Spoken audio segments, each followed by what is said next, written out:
So what I want to do today is I'll just give you a bit of general background and then we'll dwell down into some quite specific issues. Just wanted to start off again by updating you on where I think we're at in the context of the rebuild, because there's a lot of misinformation out there about what is going on and what isn't. I think I may have said at the last briefing, but I'll say it again at this one. This is a year that we passed 50% of the construction side of the rebuild of our city. So construction in total, housing and commercial construction and horizontal infrastructure, total cost around $33 billion of the $45 to $50 billion total damage in the city, and we'll pass the $17 billion mark this year. So housing construction about halfway through, commercial construction about halfway through, horizontal infrastructure much further than that, but not such big dollars.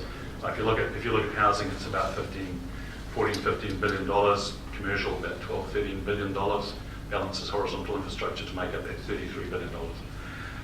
That's a really good thing. I mean, I say that 2016 is the year that the optimists get payback, and I'm one of them. Because I think reaching that halfway point is really, really critical and really important. But we've still got halfway to go. And I don't know how sick I get of hearing people saying, well, now you're reaching the end of the rebuild of the city. What happens next? We are still spending $100 million a week rebuilding our city, $100 million a week, every week.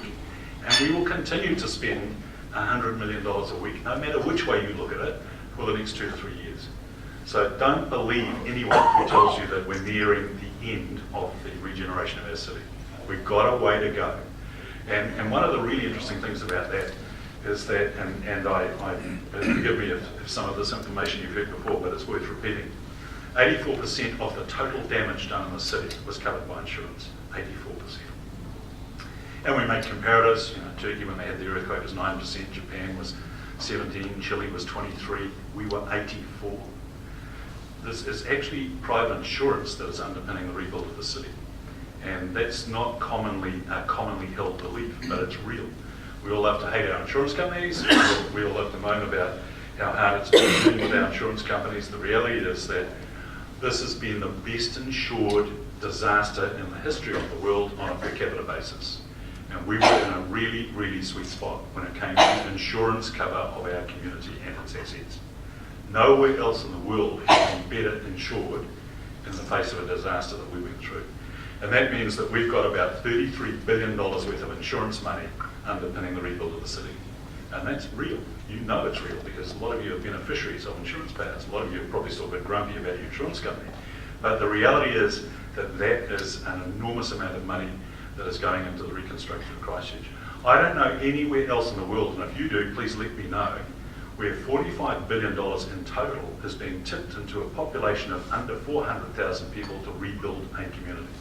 I don't think it's ever happened before on a per capita basis. I mean, you can put $40 billion into the middle of London for a big industrial development or something, it's not a big deal. But in the context of a population of 400,000 people, I think this is unprecedented. And I've been saying that for a while, and no one has challenged me on that so far. So if you know somewhere in the world where $50 billion has been tipped into a community of 400,000 people to rebuild it, please let me know. And it's really interesting to consider what the ramifications of that are and will be. We know what they are. You can see what has been driven around the town, for example. And you can also see a lot of activity that's going on in construction, service support industries. The whole economy of Christchurch is doing pretty well at the moment. And that's fed by $100 million a week and a strong underlying economy too, by the way. It's not just about the rebuild. And we've talked before, I've talked often before about why this is such a strong economy and such a strong community and will continue to be so. Every underlying economic indicator is good for the city and in my opinion will only get better. I think Christchurch and Canterbury, despite dairy downturns and despite volatility in the business community and despite the fact that we will go through some major shifts as we do eventually run out of the regeneration of our city, I think we are in a really sweet spot. And it's got a lot to do with where we sit in the South Island. It's got a lot to do with what we've got in terms of our land and water resources in particular, and a lot of the opportunities that we have going forward, particularly with respect to the interface between our city and our region. And in that regard, it's about highly specialised technical applications for agricultural production in particular, and tourism. And I'll come back to that shortly, because we need to be thinking forward. We do need to be thinking about what happens in 2026, which incidentally is the official end of the earthquake rebuild from a government's perspective. And we need to be thinking about the way forward as we gradually achieve our objectives. I just wanted to touch on how just dispelling, I love dispelling urban myths, and one of the ones I've been dispelling for years without much evidence was the fact that we had suffered enormous economic downturn since the earthquake, that a whole lot of companies had left Christchurch, that people had gone to do their business elsewhere, that it was too hard to do business in the city, that companies that had come into business had gone out of business, all myths. And I've been saying they've been myths for a long time, because I know from our interaction with our members of the Canterbury Employers Chamber of Commerce and all of you people that there's an enormous amount of activity still going on. I know for a fact from the Ministry of Statistics that the normal churn rate for businesses in New Zealand is 11.4%. So in other words, 11.4% of businesses go out of business every year for some reason or another. That's just a fact. Christchurch post-earthquake, 11.6%. That's a fact. So the churn rate of existing businesses post-earthquake, almost within the margin of error. And we know the businesses that were hit badly, we know particularly in the central city, but we need to remember, and we forget these things, that in the central city we had 6,000 businesses impacting on 50,000 people that had to cut and run, most after the February the 22nd earthquake. That's an enormous impact on our business community, and it's an enormous tribute to all of those that were involved, and some of them are in this room, that they just got up and moved and went somewhere else without their stock, without their business support systems, without their building. It's a story that needs to be continually told, because it's a story that is unprecedented worldwide. I said before, my board told me immediately after the February earthquake, prepare to lose 30% of your membership, because 30% of the business community are going to cave in, because this is a disaster of such enormous consequences. Our membership grew, didn't shrink, and the business community grew. And I just wanted to reflect, there's a really, really interesting report, and I don't think it's online, but it's a report which says a synthesis of 3 years' findings from the Inland Revenue Department. And we know tax does not lie. This is one of the most statistically valid reports that I've seen that's come out of a post-earthquake environment. And what IRD have done is they've analysed GST tape, PAYE tape, general tax tapes over a period of 3 years through to 2015 to look at how we were comparing with the rest of New Zealand. So here goes blowing the urban out of the water. For those 3 years to 2015, there was a 52% increase in GST take in Christchurch, 52% increase, compared to 32% across the rest of New Zealand. So we were 20% ahead of the rest of New Zealand in GST. It makes sense, we're rebuilding a city, of course we're going to be ahead, but the perception was that everything was just sort of caving in and people were moving out. We had employment contribution in terms of tax paid by employees. In 2014, 2015 was the best we've had in this region and in the region of Canterbury since 2006. 2006 was a pretty robust year. We had business closures similar to the rest of New Zealand. 72% of businesses were still active in Canterbury over that 3-year period. So you measure the businesses at the start of the period to the end of the period, it comes by 11%. 72% were still active in Canterbury versus 70% nationally. So we did, despite the fact we had this enormous earthquake, our existing businesses survived better than businesses across the country. And interestingly enough, businesses that were established since the quake, so all those new businesses that came in and set themselves up since the earthquake, 18% of those businesses closed over that 3-year period, compared to 20% of new businesses established worldwide. So even though we are really conscious of the volatile environment we're working in, even though new businesses come and they overextended themselves and they went broke, and particularly in the construction centre with all sorts of upheaval going on, we were doing better than the business community across the rest of the country in terms of survival, and we need to remember that.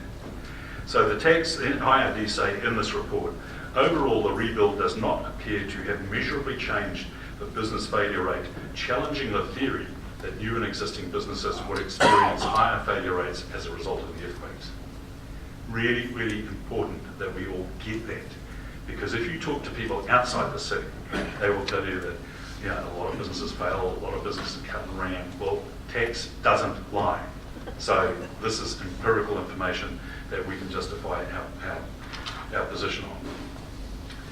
The prognosis that they come to is that they say in their conclusion, they say that the prognosis is for continuing intense activity over at least the 2016-2017 tax years and beyond. So they're agreeing, looking at it from a tax perspective, they're agreeing with exactly what we've been saying, is that we're about halfway through the rebuild. There's still a lot of money coming through the economy. That doesn't mean to say that it's easy to get your hands on it. It's very difficult to get your hands on that money because it's a very competitive environment. And one of the sort of misnomers that we need to deal with is this perception that the rebuild has peaked and we are sort of halfway through and now we're going down the other side. It hasn't peaked, it's plateaued. We've gone up and we're continuing to spend $100 million a week on the rebuild. We're not going to spend $200 million a week on the rebuild because we don't have the capacity to do that. But we will continue to spend $100 million a week on the rebuild for some time. So the plateau is a far different prospect to the peak. And what economists get confused with is they always talk about growth. They say growth has leveled out, growth is declining in Christchurch. Of course it is, because we've reached a peak in capacity and we're running along that peak. We're not continuing to grow, but we're continuing to spend $100 million a week. So any economist that pokes their nose up and says that it's all over in Christchurch and we're on the downhill side, I get quite angry with it, and justifiably so. So strong prognosis, a volatile economy. What's happening overseas now is just going to make it more volatile. It'll be good and bad for us, but unprecedented volatility from a political perspective in Europe, and that'll have a flow-on effect. Goodness only knows what's going to happen in the United States.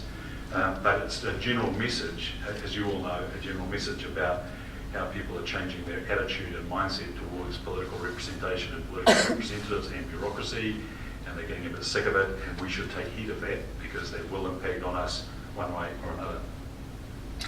Just finishing off the tax report, they say finally compliance has recovered. That's tax compliance, because you will know, many of you will know, that immediately post-earthquake, the IRD were very concessionary in terms of delaying GST payments or delaying provisional tax payments or delaying end-of-year tax payments. They were very accommodating, and they were worried that we would all get into the bad habit of not paying tax once you got used to it.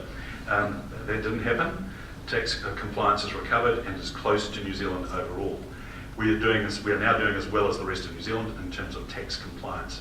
But the IRD is still a little concerned because historically Canterbury always did better than the rest of New Zealand in tax compliance. So they want us to get back to being better than the rest of New Zealand in terms of the amount of tax they can take out of us, which is not a bad goal, I suppose, from their perspective. So that's sort of where we're sitting. Exciting times, and I'll come on to some of the interplays, but in terms of the spend on the regeneration of the city, really important.